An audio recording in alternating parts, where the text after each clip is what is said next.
Ah.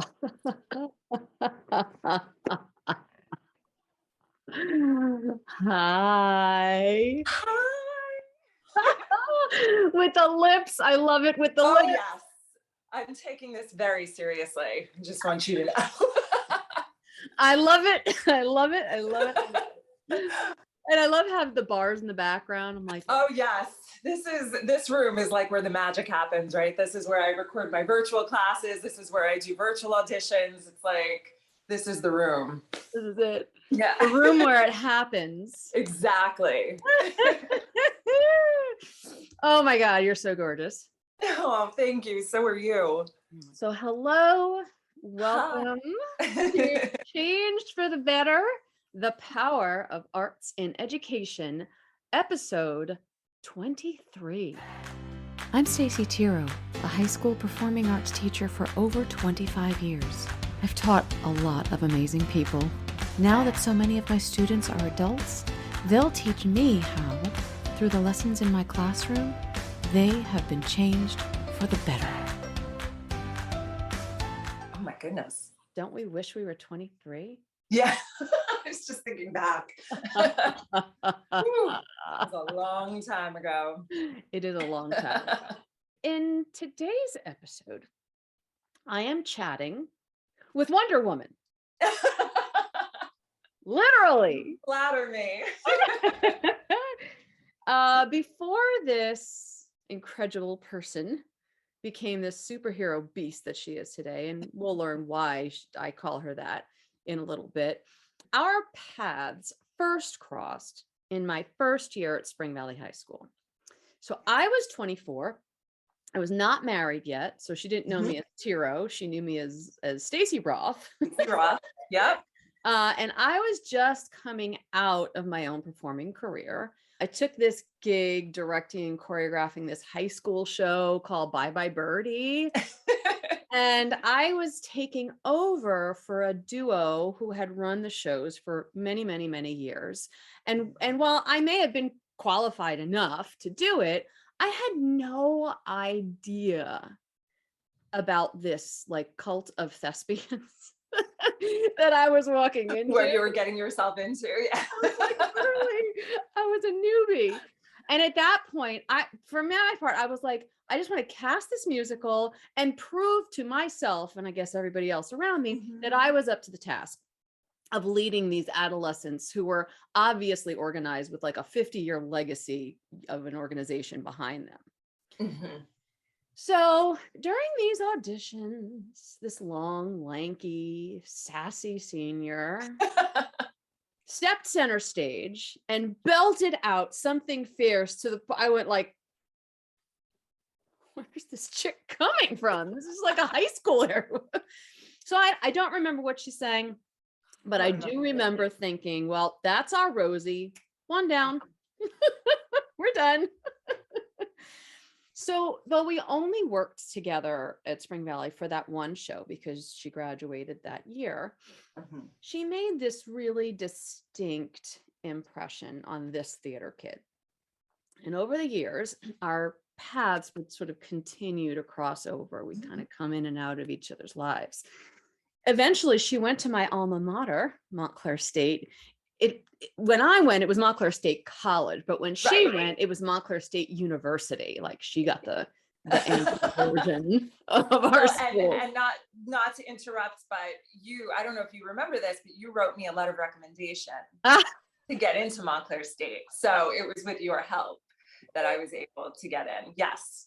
And she went into the BFA acting program, which was my program. So most of the teachers that I had, many of them were her teachers, which was so very cool. Yes. So I remember going to see her as Helena in The Mystery of Edwin Drood, and like beaming with pride, my young self beaming with pride that one of my kids, who was just 7 years younger than me, she made it to that main stage theater that I had performed in like so many years before, 7 years before, something like that. Yeah, right.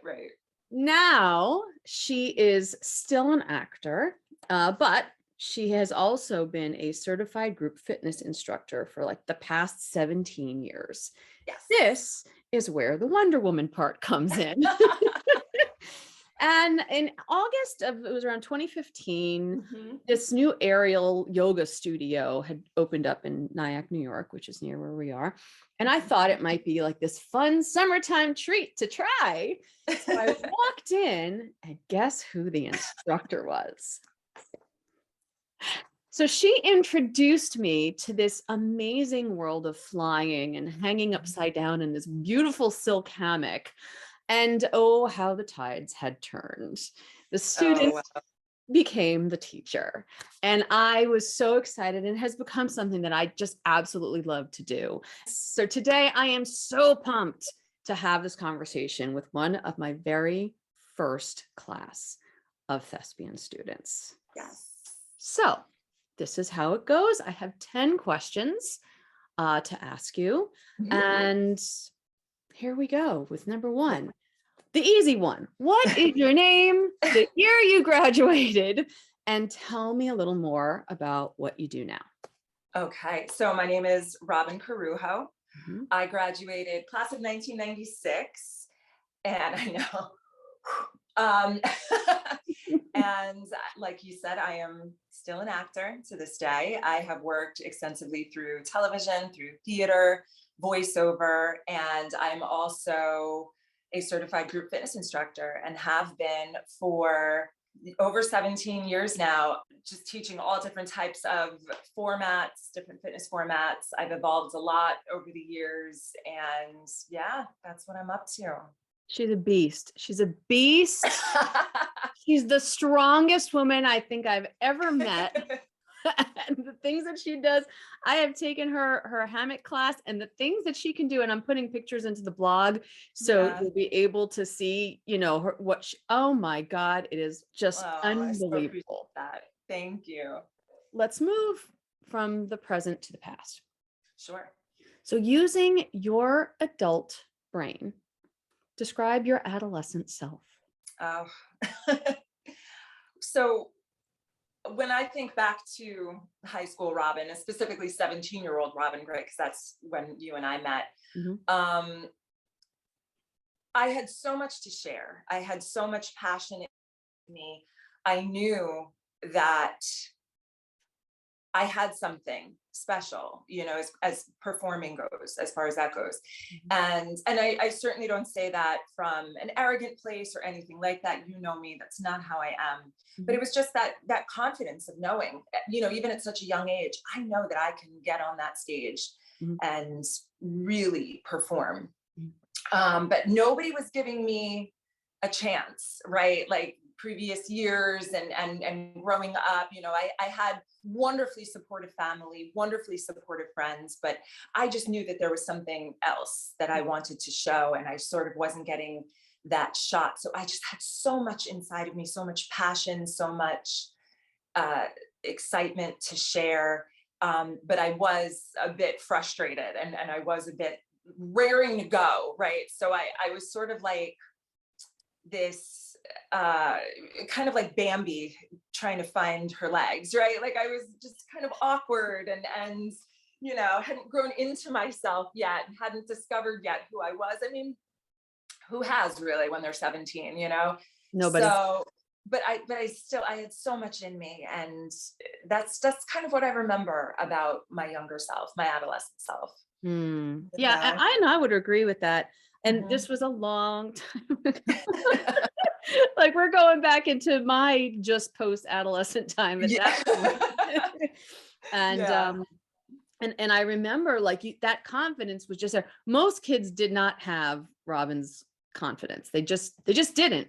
And like you said, it wasn't arrogance. It was just, this is who I am. This is what I've got. Yeah. Let's go. I was so excited to showcase it, to get that shot, to get that chance. Yeah, which she did, because she was a tour de force playing Rosie and singing. I'm like remembering your voice singing Spanish Rose. I'm like, oh gosh, yeah, there it is. That was, it was so much more than just a school play to me. And it's so funny what you mentioned earlier about how, you were trying to prove to yourself that you could do this. I remember when you walked in, it was like a breath of fresh air. And the way you had the whole audition process set up, and then the rehearsal process, and everything was just so professional, and the attention to detail. I remember all of us just like sitting up a little taller and paying a little bit more attention, because we were like, oh snap, like this is different, right? But in like the best way. And so it's funny to hear you say those things, because I was just like, man, we had no idea. We were just like, whoa, Wow. really impressed by you and what you were bringing to the table. You know, the education that I got through Yes. Montclair, right? So you had the same thing. Right. And I was coming out of about 3 years of, doing, pounding the pavement and doing the auditions. And so that was my mindset. And not to say that all, professional or semi-professional productions are organized, but there are time limits. There's ways that they do things. And like, so that was, in my head, plus my Montclair experience. And coming into this high school where I myself felt a little intimidated for lots of different reasons, not the least of which was these kids are like not that much younger than me. So I had to have a sense of authority. I'm not the kind of person to like lord over people. My authority is, here's the organization, here's what we're doing. Let's go, let's do this. And I guess that was kind of effective. Oh, 100%. Yes, very much so. So what was something that happened in that experience that helped you to manage or to regulate your adolescent self? I think it was that discipline that you brought, that even though you weren't like bringing down a hammer on anybody, it was very clear. It was almost like a tough love type of a thing, where you came forward and you were like, okay, this is how we're going to do things. And you guys got to meet me halfway. And I expect this of you, just like you expect something of me. It was a collaboration. Right. And I just remember feeling that sense of discipline within the rehearsal process and then into the performance schedule that I still take with me today. Right. It was like a work ethic that, and I can speak for myself when I say my parents instilled such an incredible work ethic in both my brother and myself. Right. And so for me, it was comforting to then find myself in another environment where that was so focused upon. Right. Where it was just like, listen, if you want to get on that stage and make a difference, and you got to be prepared, and you've got to make sure that you are coming in with, once preparation meets opportunity, that's when you go. Right. And so it was very clear. And I think that discipline, I definitely felt different, right? From the audition process, the beginning of it, to that closing night, I felt changed. I remember I felt calmer. I felt more grounded in who I was. And I know it was because of the way that you lined things up, so that discipline, I would say, was life-changing.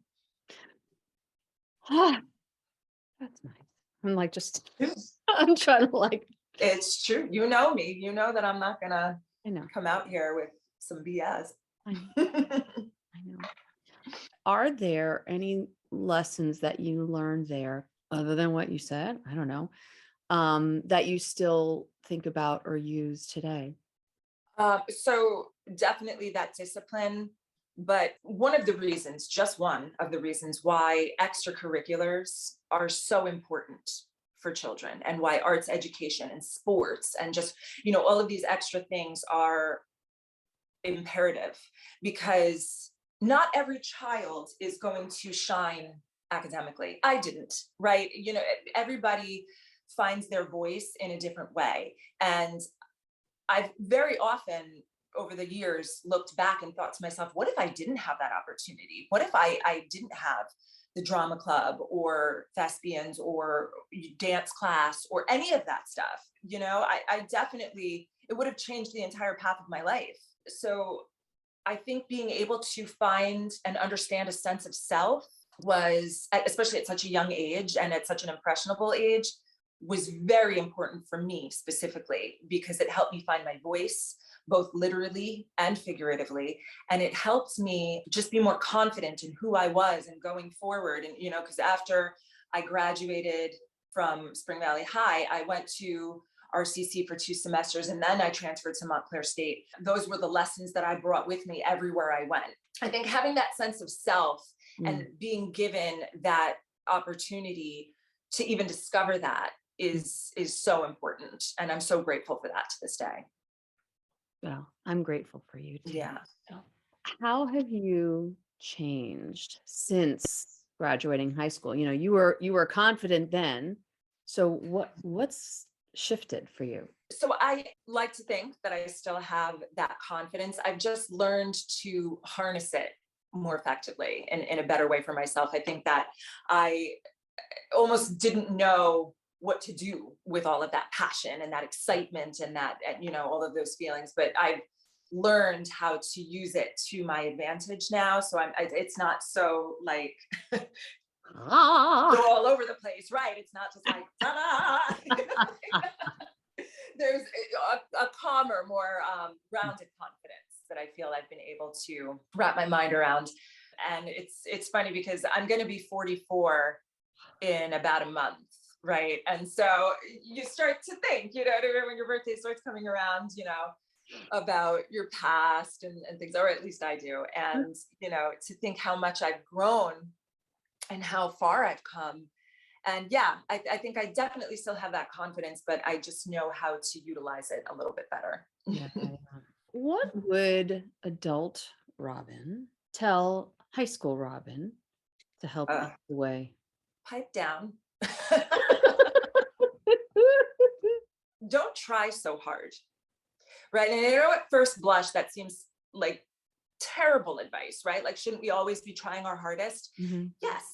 However, it's along that same line of like, work smarter, not harder, right? Because I think that I personally had a tendency to push too much. Like, I wanted something to happen so badly, and it was like I would do everything in my power to try to make it happen. And sometimes you just need to step back. You need to relinquish a little control, which was a very tough lesson for me to learn, and honestly one that is such a work in progress for me, right? To this day, there is something to be said for prioritizing rest, being flexible about your methods, right? You can still have that same goal. You can still know exactly what it is that you want, but, you know, maybe be a little bit more open to how that could turn out, right? Because very often we only think about what we want and not necessarily about what we need. And then when you do get what you need, you're like, oh, this is so much better. I wish that I had learned this earlier. Right. So I think it would be that kind of a conversation. Yeah, that's a good one. Pipe down. Pipe down. There are times when I'm teaching and I'm just like, just take it down a notch. Yeah. It's like Ross on that episode of Friends, like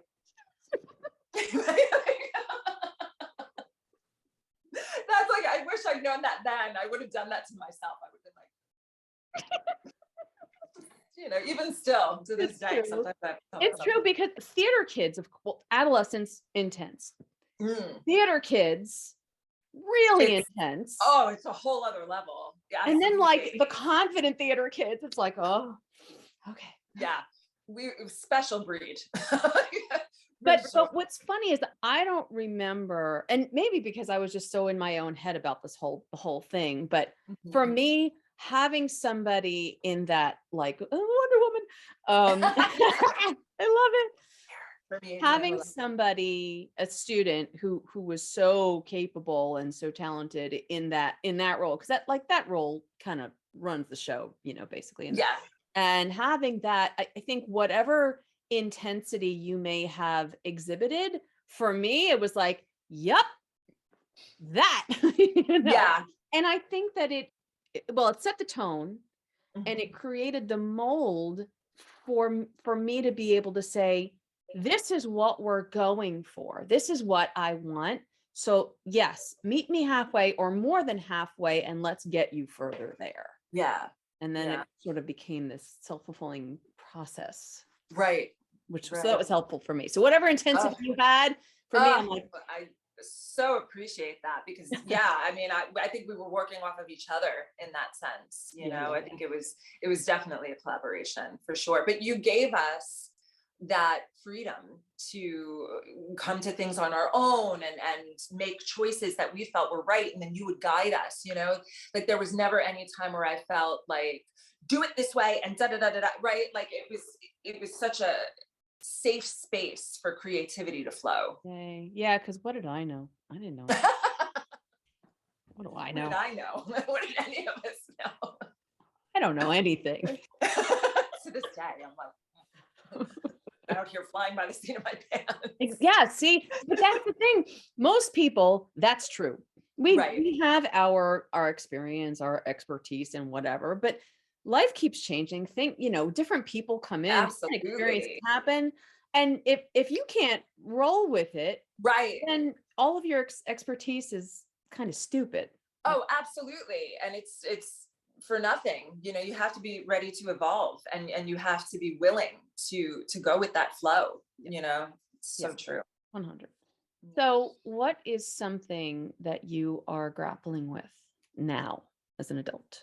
I would say it is always a work in progress of understanding the power of the word no. Right. Because as a recovering people pleaser, and I will fully admit it, right? And it's something that I, again, continue to work on. You don't want to say no. Oh, God forbid, I don't want to create confrontation and I don't want to rock the boat and I don't want to make this person uncomfortable.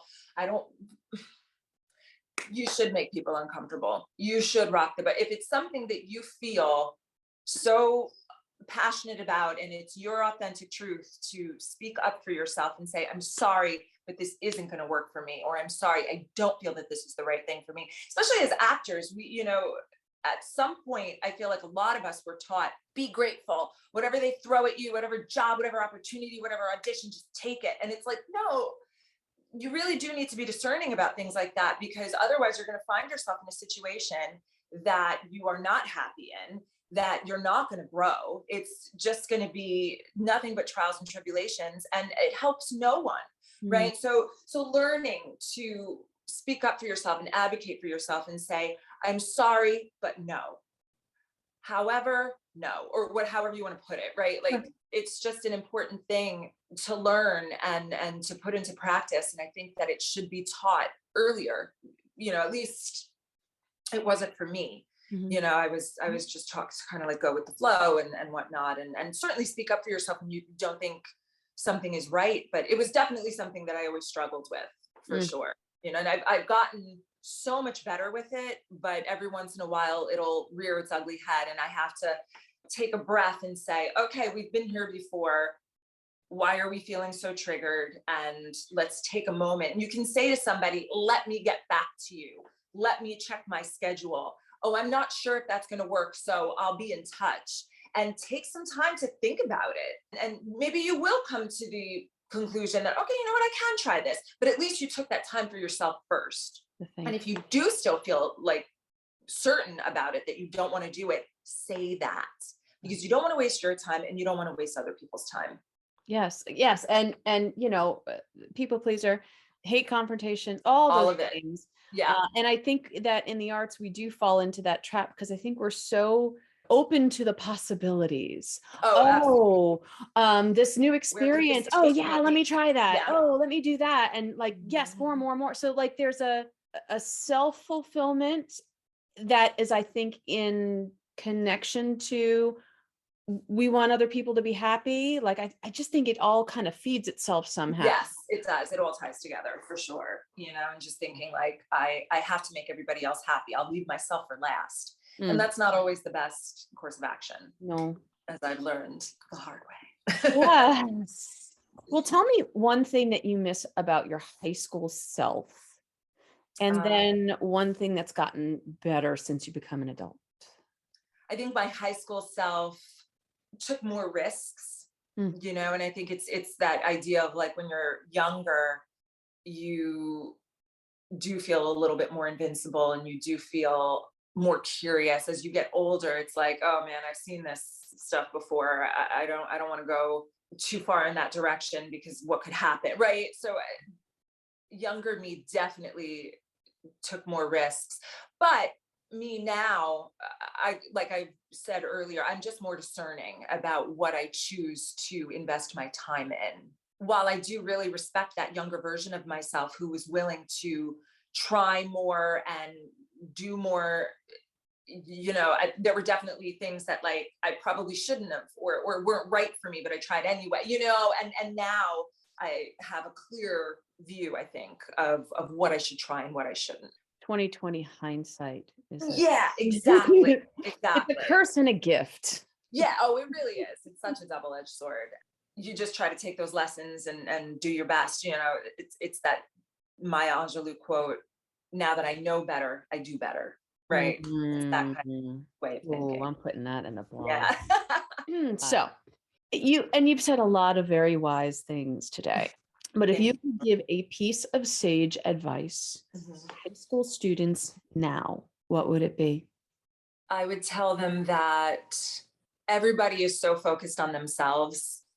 Like, don't worry so much about what other people think or what other people are saying about you. It's the kind of thing where it's like when you go to the gym, right? And people are like, oh God, I feel like everybody's staring at me. Nobody's staring, very, very often people are not. Most of the time people are just so worried about themselves, so worry less about that. And also kind of like what I was building on before, as you go out, especially into the real world, keep in mind that it is important to have an open mind. We think that we know exactly what we want, right? And it's got to happen on this timeline, and I want it to be with these people, and it's got to have this experience, and right? And while it's wonderful to be clear on what you want, it's important to be flexible about how it's going to come to you, knowing exactly what the sort of end goal is, but being flexible about how to get there. I think that we block ourselves and we hold ourselves up with thinking that it has to be a certain way. And if it doesn't come to us in that exact way, then it's not right and it's not for me. But again, what if what you want isn't exactly what you need?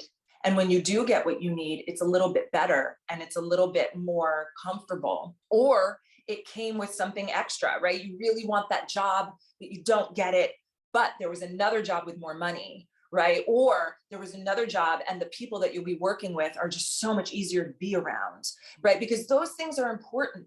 I know that we think it's gonna be this way and da. No, be open to that. Yeah. I always say progress is not linear. It's definitely never, ever linear. Yeah. So just when you think you're like not following the correct path, it's like, this is your path, whatever's happening. Yeah. Path. And so trust it. And trust it. And I know timing's a bitch. And I know that, we all want things to be like right now. And I get that. I feel that way too sometimes. But when I have taken the time to wait and to be patient, and then things unfold as they're supposed to, I'm like, now I see why it didn't happen with those people or at that time. Like, this is so much better, So, and you learn from it every day. Yeah. Oh, definitely. There's always a lesson in the process. All right. So let's move to today. Yes. Robyn, today. Tell me, give or take, 3 self-care practices that you do now to help to center or to regulate yourself. Well, first of all, let me just say that self-care is so important. So important. And again, it's almost as if we've always been taught to put ourselves last. And it's very important to take that time for yourself. And I also feel like there's 2 sides to self-care, right? Like there's this sort of like fun bubble bath side, and then there's like the grittier, darker side, right? So for like the more lighthearted self-care, I love a good glass of wine at the end of the week with my favorite show. I love a good spa day, a massage or a facial, things like that. Movement, exercising has always been such a form of self-care for me.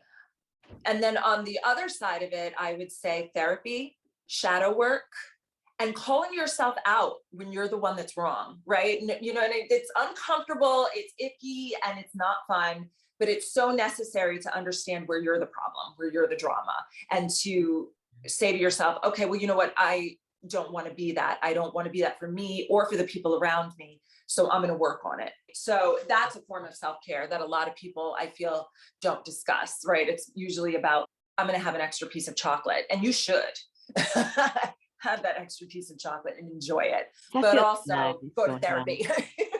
Yes. There, it's funny, with no initial intention, like there was no, MO about this, but in these conversations, and now I've had 23 of them, amazing. In almost all of them, mental health has come up just naturally. And sometimes it's out of the self-care and sometimes it's out of some of the other questions. Sure. But there has been a huge focus on the mental health and what that journey is from the time you're an adolescent, which is like the worst time in mental health life. And some people it was easier, and some people it was harder. That's one of the reasons why I'm glad to have these conversations, is to like bring to the forefront that your mental stability is everything. Nothing else can happen. Absolutely. Unless you're feeling okay about 100%. Yes, I so agree. And unfortunately, there's such a stigma around it, and as if like there's something wrong with you. And it's like, no, it's the same thing with everybody. Learns differently. Everybody goes through life differently. And you shouldn't be made to feel inferior or like you're broken or like there's something wrong simply because you're trying to work on yourself. It's an incredibly brave thing to do. And I feel like it doesn't get normalized enough, unfortunately. Agreed. It's like so short. It's like almost over. I know. Oh gosh, I feel like I could talk to you for hours. Like seriously. I need to keep a Robyn in my back pocket and just bring it out and be like, hey, what's going on, Robyn? Absolutely. Well, we will definitely continue our conversation, but for now, I want to thank you so much for coming and joining me on my little podcast here. Thank you. Sharing yourself and just showing the world what an amazing person East Ramapo turned out. I so appreciate that. Thank you. So tune in next week for our next installment of Change for the Better, the power of arts in education. Thank you.